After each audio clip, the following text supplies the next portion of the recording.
During his lifetime, he'd been just another enslaved man. It's likely we would have never known who he was, except for one fateful day, he slipped on a rock, broke his neck, and drowned. It was this accidental death, call it a turn of fortune, that secured him a permanent place in America's gross history of operating on black bodies for medical experimentation. I'm Jay from PushBlack, and you're listening to Black History Year.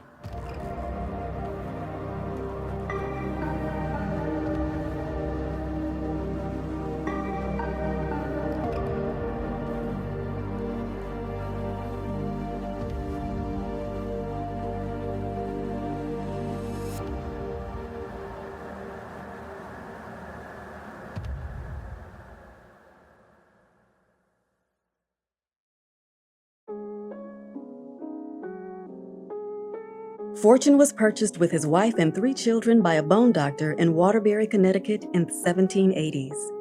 Like most enslaved people, he lived a life filled with heavy labor and multiple farm injuries. However, it's not his life that made medical history. It's his death. Fortune died during a critical time in medical history. The study of medicine in the late 18th century was in transition from the barbaric medieval practices of purging, bleeding, vomiting, and blistering to theories based on the empirical study of the body itself. Medicine was becoming a professional, reputable science, and this new interest in the empirical study required bodies to dissect and examine. Law prohibited dissection, though leading to a shortage in cadavers for students to study. The solution for medical students was grim. They resorted to stealing dead bodies from graves. Grave robbing got so bad that it led to riots. Fortune's home state officially prohibited grave robbing for medical dissection in 1810, but Fortune's death came too early. This black man was denied the peace and sanctity of a permanent resting place. Upon his death in 1798, the doctor who purchased him used his bones to study human anatomy. But that wasn't the end of Fortune's story. It gets worse. Treated as property in life, in death, Fortune's bones became heirlooms for the doctor's family. Centuries after his death, Fortune was denied a proper burial, his bones landing in a medical museum for all to study, his humanity totally forgotten. It wasn't until 1970 that Fortune's bones were finally removed from public viewing, and it still took until 2013, over 200 years after his death, for Fortune to finally receive a proper burial. Fortune was robbed of the choice you and I can make today, to donate our body to science. The roots of medical apartheid in this country run deep, and it's an ongoing struggle that we still face daily.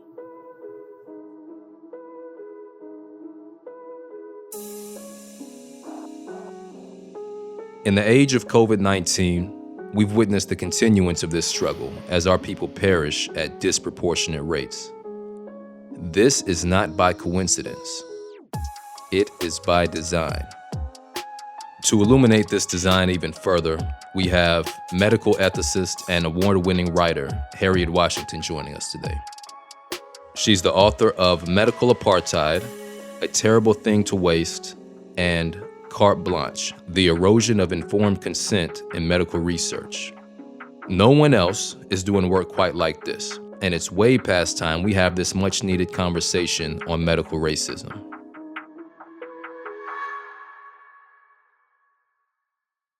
Harriet, what does Black liberation look like to you? Well, Black liberation to me means realization of one's full potential and dreams, unimpeded by the mythology of race that seemed to be a national obsession. How does your work contribute to working towards that? Well, a lot of my work focuses on ethical critiques of science.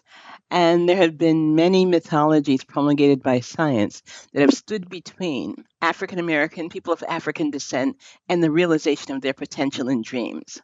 So I've worked very hard and very meticulously to dismantle those barriers. A lot of folks are shocked to learn just how prevalent and how far back the medical experimentation on Black bodies go. So, what are some of the earliest examples of this practice? It's important to note that the medical abuse and appropriation of the bodies of people of color is something that has paralleled closely other cultural phenomena in this country. It didn't happen in a vacuum. During the earliest periods, partly colonial times, but even a bit later, when enslavement was a law of the land, we also suffered medical enslavement. Later, when racial segregation was dictated by law, we had medical segregation. And today, when in so many spheres of American life and enterprise, we still suffer from disparate treatment according to race, the same thing governs healthcare and the access of people of color to American healthcare.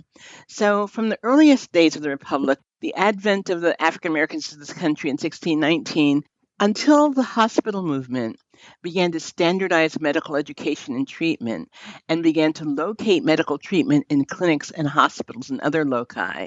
Until then, a lot of medical research, a lot of medical treatment was practiced by physicians who did not have the type of training that we usually associate with physicians. Many of them had been apprenticed, many of them studied maybe a year in a one-room schoolhouse. They weren't highly educated professionals. And these people were actually practiced in a very laissez-faire manner. Their work was not supervised. There wasn't any application of scientific rigor to eliminate bias. It was very, very haphazard and dictated not by science, but by a medical mythology that predated medical treatment. And then as things moved into the clinic and hospital, we found that a lot of the biases and racist mythology against people of color began to be embodied in practice, in treatment, and in the literature. It began to be sort of solidified and set in stone. And these places became foci of abuse for African Americans when they're not being excluded from them for treatment. So that's what happened. That was the origins. And unfortunately, we have not shed a lot of the mythology that dictated African American abuse early on. We're seeing some of the same abuses materialize today. So, are we able to go any deeper into that mythology? One of the things I've written about is because certainly in high school and typically in college and even in medical education, this history has been systematically excluded from the history of medicine. So many people simply aren't aware of what happened. The American School of Ethnology in the 19th century was a group of very prestigious scientists. Some of the world's most revered scientists belonged to this group, and this group of scientists were the people who told the world who African Americans were. Among the things that they promulgated about African Americans were that we were not really human. Only whites were Homo sapiens. African Americans had their own species designation, Africanus. And the descriptions of the species of men said that the Europeans, Homo sapiens, were ruled by intelligence, but descendants of Africa were ruled by caprice. So we were held to be less intelligent. We were held to have profoundly different bodies than white people. Biological dimorphism was the root of all the differences between Black people and white people. Genetics was still in the future, but this was the earliest statement of this belief that African Americans and whites are somehow physically very different. Also, we were held to have childish judgment. Didn't have the judgment of adults. We were held to not suffer diseases that killed white people. For example, we could get malaria and yellow fever and not be ill and not die. And most importantly to them, we could still work because all these beliefs supported the enslavement system. We were also held to be, immune from certain illnesses. We didn't feel pain, as whites didn't have difficult childbirth, and we also had diseases that nobody else had. These scientists said that African Americans had pellagra, which they held to be an infectious disease. And they also said that the vesicovaginal fistula, a horrible complication of childbirth, affected Black women more than white women because Black women were sexually more active than white women, sexually irrepressible Jezebels. And also held that Black men had sexual urges that they could not control, often compared to rutting animals rather than to human beings. So all these very disparate beliefs affected the way African Americans were treated in the health system. The most dramatic difference is that all the beliefs supported the enslaved system. So if you had a planter with fields that needed to be worked on summer heat and in malarious climates, you didn't have to worry about using Black people to do it because they wouldn't get tired and feel pain like whites did. They were not going to die from yellow fever and malaria like whites might. They were not going to feel the pain of injury, and they're not going to suffer from heat illness. They were from Africa, after all, so they were used to working long hours in the hot sun. These beliefs all supported the enslavement system, and they also supported the use of African Americans in research that would be deemed inhumane to conduct on white people. So that's one very important example. The belief that Black people didn't feel pain is really important. They're not only important in terms of the facts that were believed about Black people without evidence, but they were also important because of what they conveyed about the character of Black people. Whenever you take a group and say they don't feel pain, as others do, you're saying something profound about them. Not just the fact they don't feel pain, but you're also saying that they are somehow less human than others. And the reason why Black people were held not to feel pain was that their nervous systems were primitive and disorganized, unlike that of whites. And we still see that today to a degree, right? Absolutely. There are studies done periodically into pain, and they consistently show that doctors think that Black people don't feel pain the way whites do. Now, you won't find this in any medical textbook, and I think that's important. But this is a belief that's held very strongly, and the University of Virginia study conducted in 2016 found that 50% of medical students surveyed believed that Black people did not feel pain the way whites do. Now, the interesting thing is that you won't find it in a textbook. So where are they learning this? They're learning this on the clinical floors. They see how the attendings and their chief residents treat Black people. They see that Black people's complaints of pain are dismissed. They see that Black people who ask for pain drugs are dismissed as drug-seeking, drug addicts or potential drug addicts. And so they internalize that, becomes a tacit part of the medical training. It's staggering to think that today in 2020, we have doctors who still believe things promulgated in the 19th century. Pain control and belief in pain is something that we're monitoring. We're not monitoring the other beliefs. So my concern is that we're not asking doctors what they think about the intelligence of Black people. We're not asking them what they think about whether or not Black people are prone to have certain diseases that white people don't have, and if there's a logical basis for that. We're not monitoring those other things. How many other things are doctors believing that causes them to render African Americans substandard care? How do we get an answer to that? Well, we could conduct studies, but frankly, we already know that white doctors view Black people differently. We already know that researchers who should adopt scientific rigor in asking their research questions all too often start with the assumption that they're looking at a biological dimorphism when they're often looking at something very different. Very often, they're looking at a biological dimorphism saying that, well, Blacks and whites have different bodies. You'll see a lot of research generated about a putative difference in African American bodies and white bodies. It's exactly what we've seen during the COVID-19 pandemic. So let's definitely get to COVID. I'm interested, before we move up to the present day, let's spend a little more time with the history of this. I'd like to get some more examples of what this experimentation has looked like. I think the most familiar one to our audience may be the Tuskegee experiments, but I'm interested in others that may not be as widely publicized. Well, Tuskegee, it's one of the very few, perhaps only the only one, acknowledged by the government. And so people know about that. And it now is bearing an inappropriate burden. It's very annoying to me, and I'm very concerned about the fact that whenever there's a dramatic abuse of African Americans in the research arena, people trot out Tuskegee. It's not always a good parallel. There are often much better, clearer parallels to what's happened in Tuskegee, but that's what people know. So it's an intellectual laziness to invoke it so often. My book, Medical Apartheid, that describes in great detail this research over 4 centuries, has 15 chapters.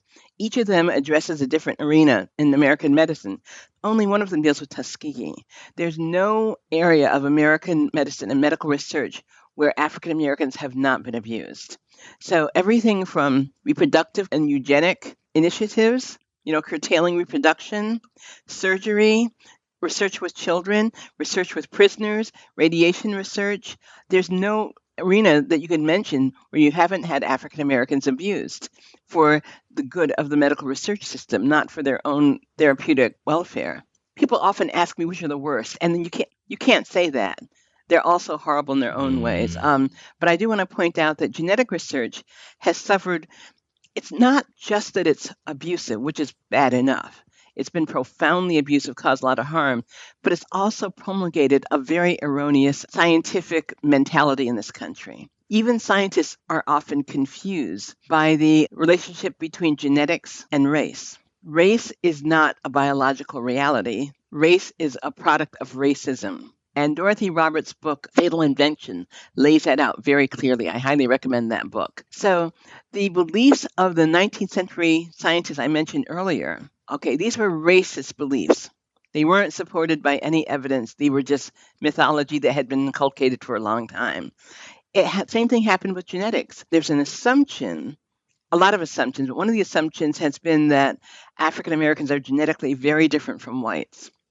And a lot of differences in healthcare are ascribed to genetics, when in reality, they actually are a factor of disparate treatment. There's also a belief in the mean gene, this belief that there's some genetic anomaly that would cause people to become more violent than others. And when that question is looked at, it's frequently looked at in the context of Black people. They'll look at Black people and try to find out what is it that makes Black people more violent than whites.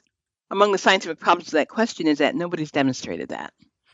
It's just a myth, but they will look for evidence for it. And the research finding the evidence has been extremely harmful, abusive, and cruel.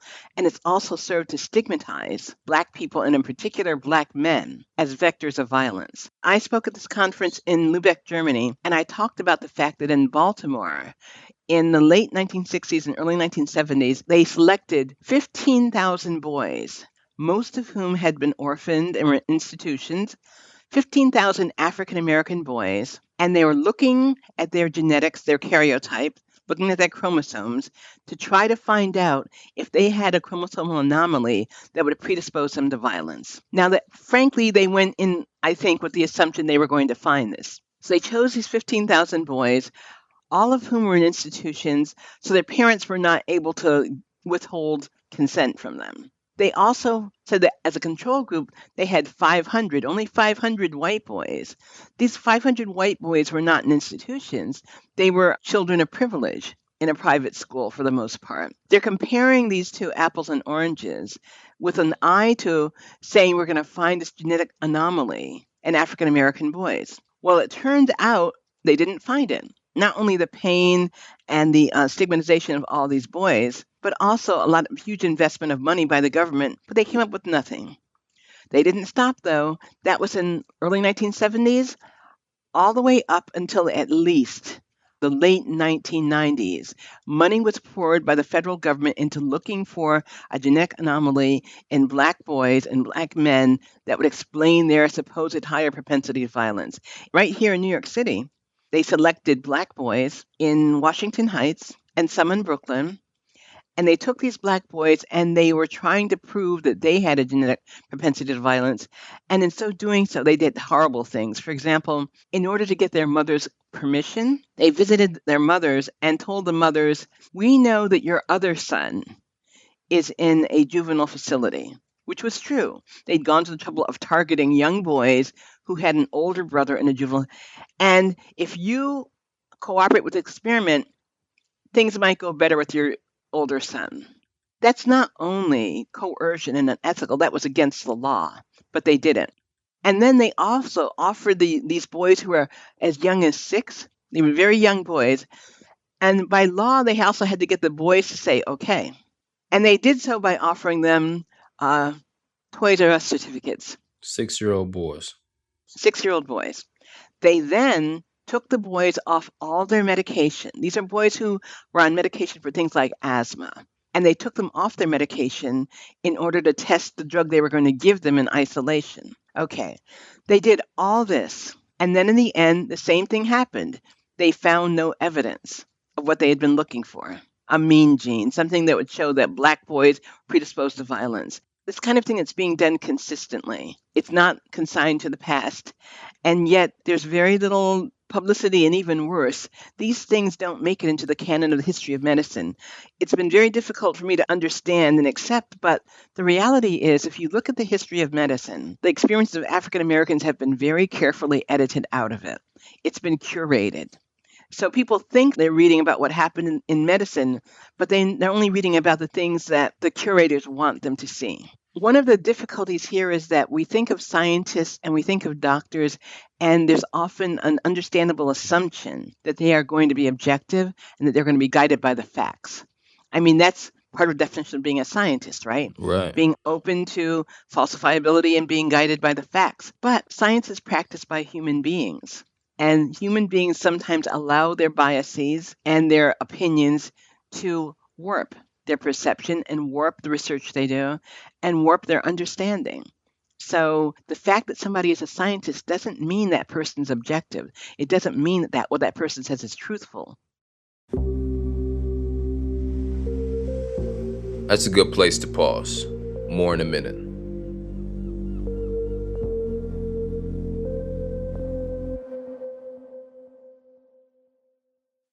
Thanks for spending some of your time with PushBlack's Black History Year.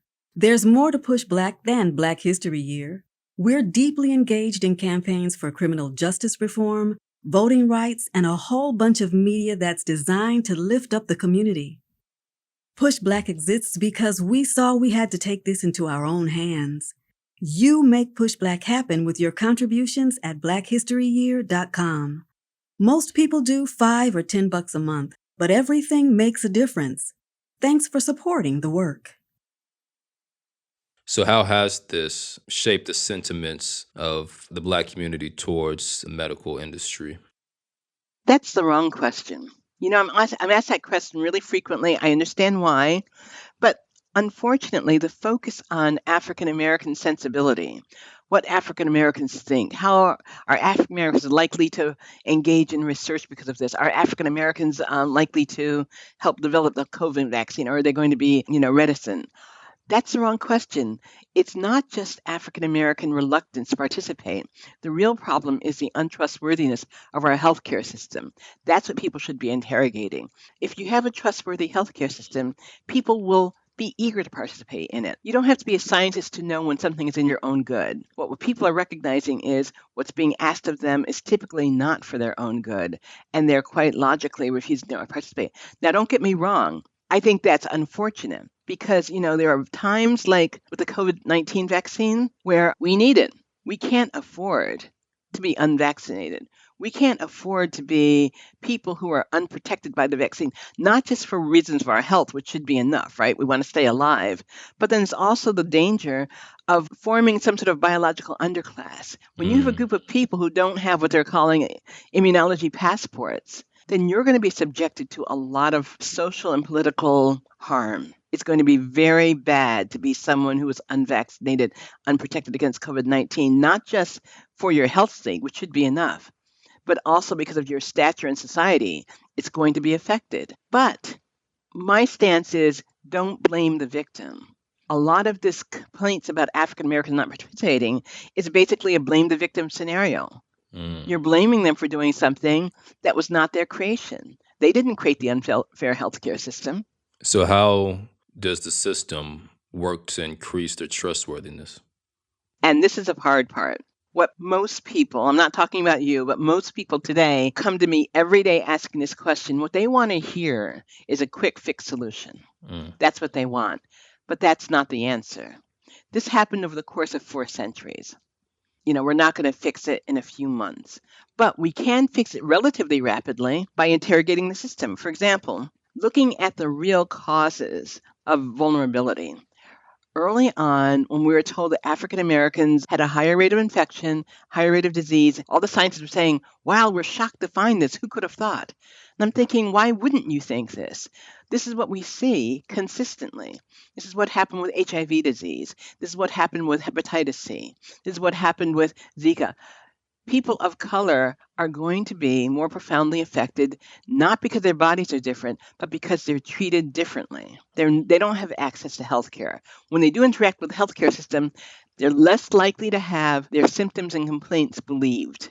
And then, so they don't get equal treatment. If you look at any of the risk factors that affect African Americans, you can see they're closely tied to infection vulnerability. For example, environmental racism. Environmental racism is a key cause of coronavirus susceptibility. Every single effect of environmental racism is a risk factor for coronavirus infection. Heavy metals like lead, arsenic, and mercury, they increase vulnerability to infection. The food deserts that people of color often have to live in, nutritional deficiencies increase the risk of infection. Exposure to air pollution causes not only respiratory disease, but also heart and kidney disease. So all these risk factors are caused by environmental racism. So basically, our neglect of African American health is what caused this problem.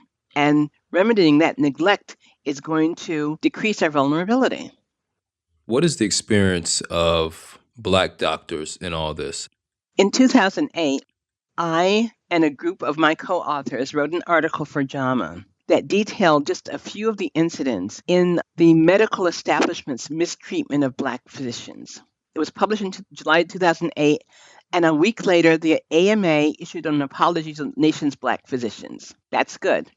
I mean, apologies to me, I don't see them as a be-all and end-all. To me, what's important is what happens after the apology. But they're important because very often Black people are harmed by the healthcare system, and then the harm is never acknowledged. That's very, very damaging. Because when people are harmed, and then you won't even admit you harmed them, you're certainly not going to get their trust again, right? So in this case, they did admit the harm, and there have been cases where Black doctors and white doctors have been working together at things like ending healthcare disparities that have been very, very hopeful, very fruitful. That's good.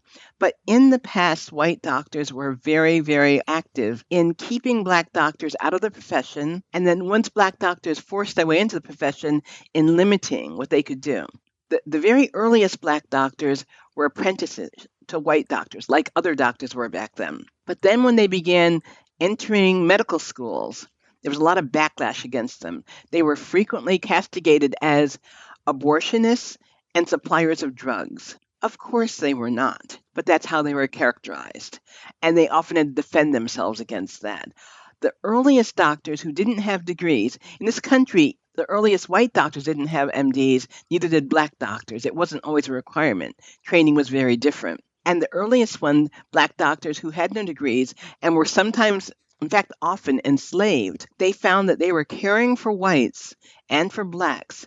But when something went wrong and a white patient died, in those circumstances, suspicion might typically fall on a doctor, but rarely went to the point of bringing the doctor to court. But for Black doctors, basically it depended on how popular they were. If the whites in the area liked them and trusted them, then they would fare well in court and might survive and not be found guilty. But if they were not trusted and if whites disliked them, they would often be sentenced to death and executed. So, but even so, Black people kept studying medicine, kept practicing as doctors, and when they gained entry to medical school, interesting things happened. In fact, the very first doctor to earn an MD in the U.S. had to go to Glasgow, Scotland to do it. Once he got to Glasgow, he studied there. He was a valedictorian of the medical school. Clearly, it was not a matter of him not being qualified. Yeah. He was brilliant, but that was Dr. James McCune Smith. He comes back to New York, and what happens to him? He came back to New York, and he worked very valiantly with the anti-slavery movement, issuing a lot of medical reports showing that the beliefs of whites that Blacks were inferior and criminal were wrong. He applied to be a fellow at the Academy of Medicine here in New York City. They wouldn't act on his application. They tried to get him to withdraw the application. When he wouldn't, they just ignored him. So when I became a fellow at the Academy of Medicine, it's one of the few things I'm happy about bragging about.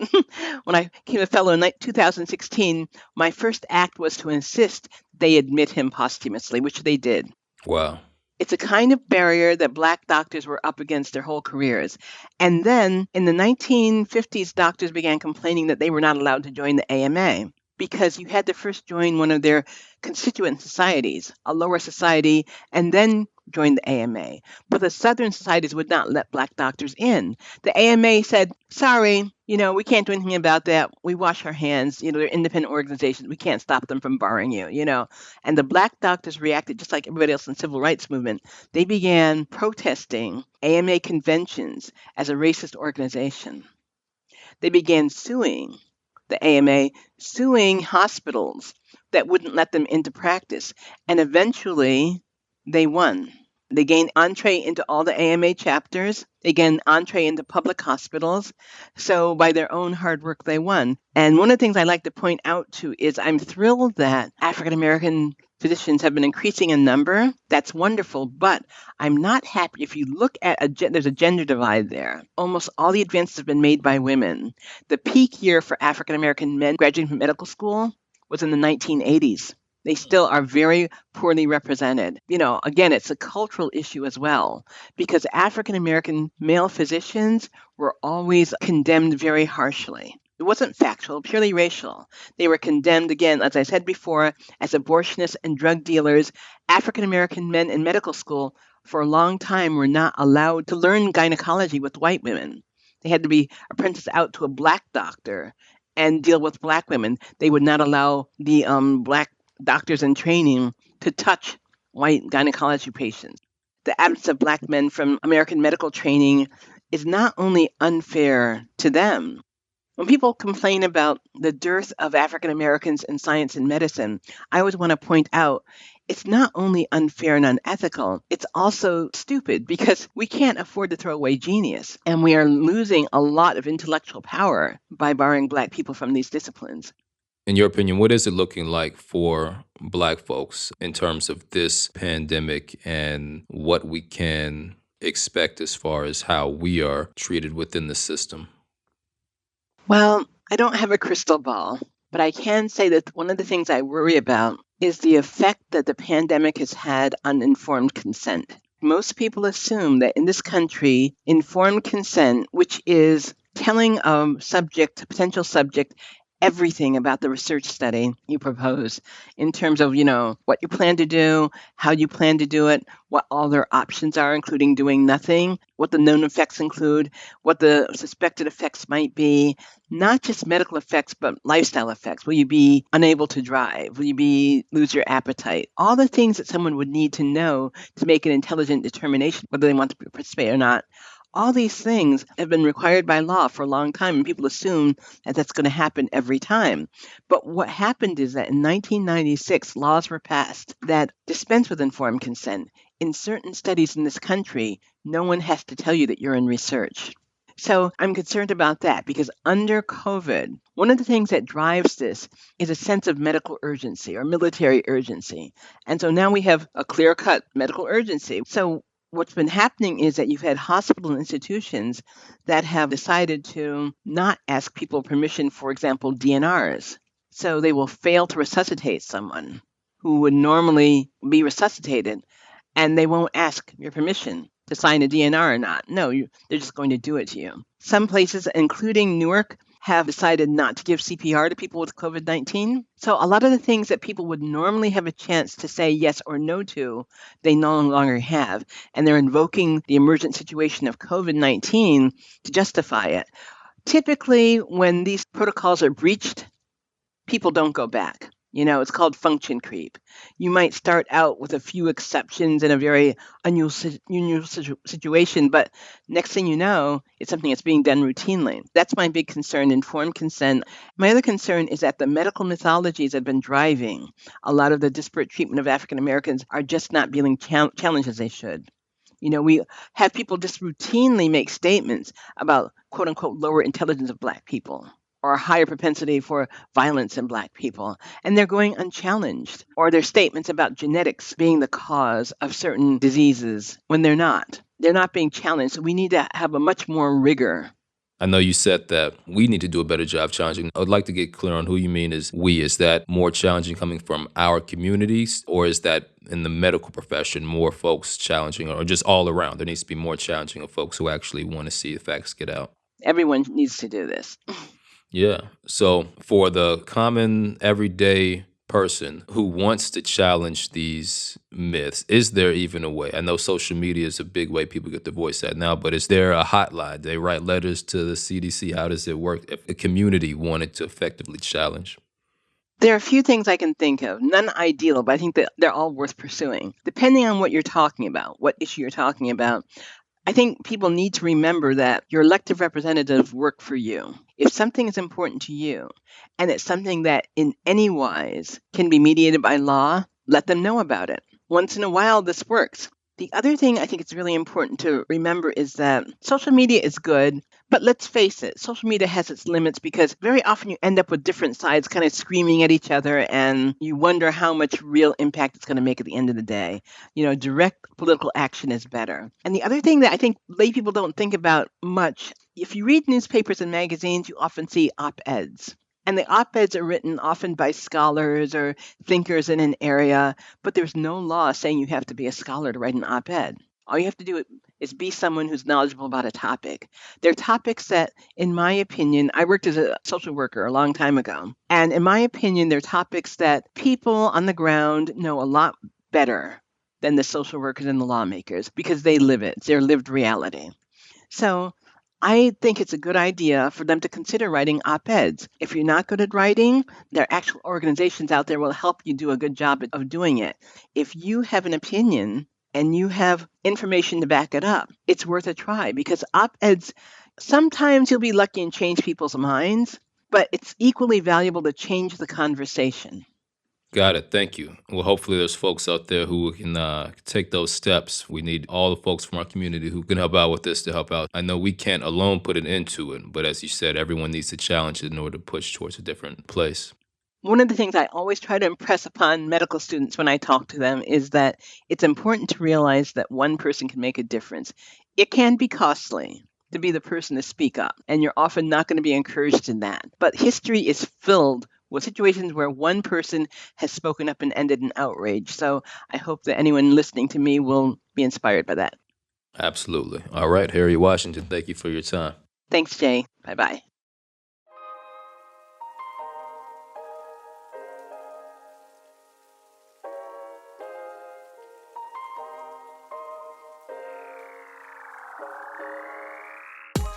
All right. So just like that, we're at the end of this episode of Black History Year. This podcast is produced by PushBlack, the nation's largest nonprofit Black media company. At PushBlack, we agree with Marcus Garvey when he said, "A people without knowledge of their past history, origin, and culture is like a tree without roots." I'm guessing you probably feel like that's important too. I mean, you're here at the end of a podcast about Black history. You matter. Your choice to be here matters. It lets us know that you value the work. PushBlack exists because we saw we had to take matters into our own hands. You make PushBlack happen with your contributions at blackhistoryyear.com. Most people do about $5 or $10 a month, but everything makes a difference. Thanks for supporting the work. Special thanks to Detroit's Motor City Woman Studio and Andrea Daniel. The Black History Year production team includes Tareq Alani, Patrick Sanders, William Anderson, Jareyah Bradley, Brooke Brown, Shonda Buchanan, Eskedar Getahun, Leslie Taylor Grover, Abeni Jones, Akua Tay, Darren Wallace, and our producer, Cydney Smith. For Limina House, our producers are Jessica Rugh Frantz and Sasha Kai Parker, who also edits the podcast. Black History Year's executive producers are Julian Walker for PushBlack and Mikel Ellcessor for Limina House. I'm Jay for PushBlack. Thanks for checking us out. Peace.